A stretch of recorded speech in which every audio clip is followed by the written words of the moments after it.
Hi, my name's Luke. We're going to be doing a short video today giving you several tips on how to take care of the aircraft.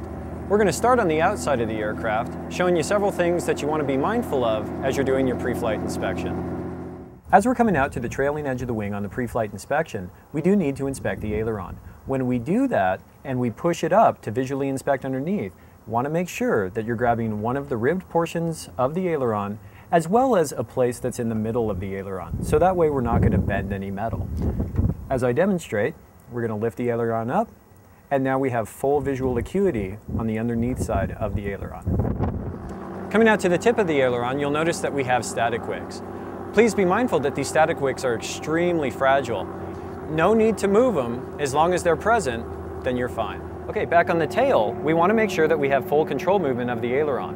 What we want to do, just like we did with the ailerons and the flaps, we want to grab one of the ribs, move all the way up, and all the way back down. Also keep in mind that you want to grab that control surface in the middle. You want to stay away from grabbing the control surface out on the edge because this metal does have a tendency to bend. Let's talk about the proper way to untie the tail chain. So when we bring the S-hook through, we want to make sure that we're grabbing both sides of the chain and then lightly pulling that chain through until it's all the way out of the eyeball. Be sure to grab both sides so that way the S-hook doesn't swing up into the airframe. Let's talk about checking the fuel of the aircraft. So when we're getting up on the aircraft, what you want to make sure is that you have nothing hanging out of your pocket here.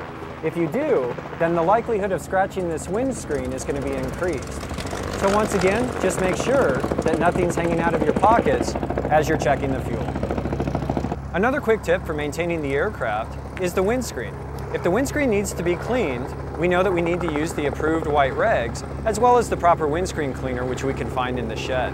As we're cleaning the windscreen, we want to make sure that we're making up and down motions, not side to side and not circular.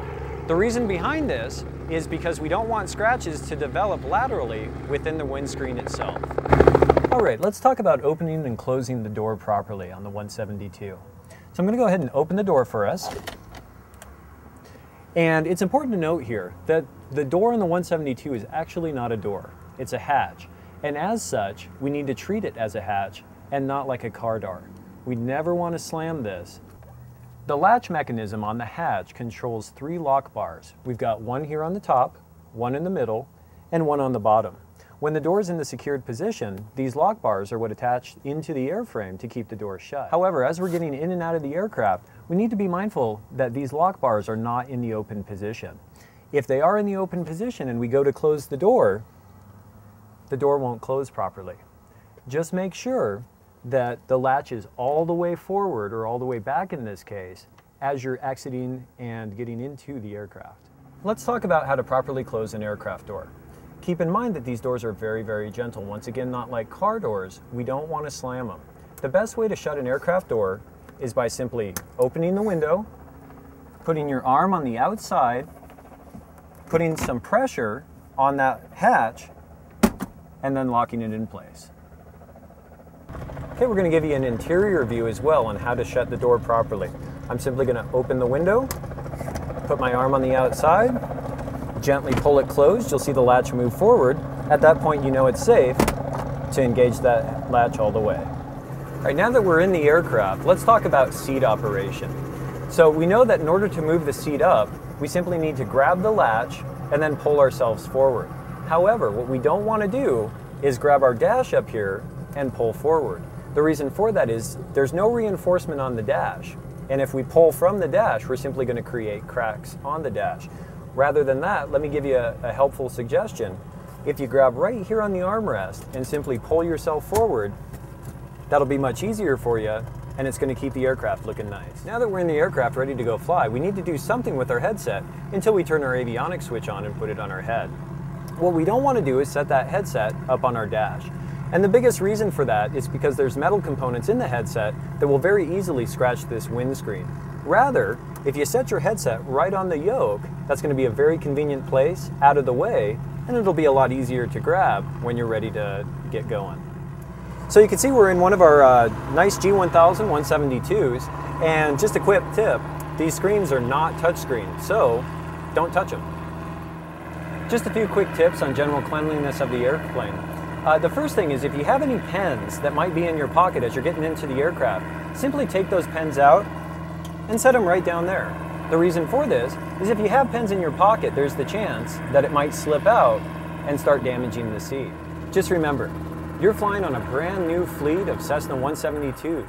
So we want to make sure that that fleet stays clean and just as good for the next person as it was when you got in it. So pick up all your trash, make sure the plane looks decent on the inside, and always remember to put the sunscreen back in after you're done flying. In tying down the aircraft, we want to make sure that we're doing it properly. The best way to tie these aircraft down is to grab your chain, get it as tight as you can, and then put a link through the underside of the eyeball. Then what we want to do, we want to take another link, put that through the link, and then our S-hook is just going to go up from underneath and through that link. Tying the tail of the aircraft down is just a little bit different than the wings. We're going to grab our chain, put our S-hook through the eyeball, pull, and then grab a link, put it through a link, take another link, put it through that link, and then simply take your S-hook, and it's just going to go right in.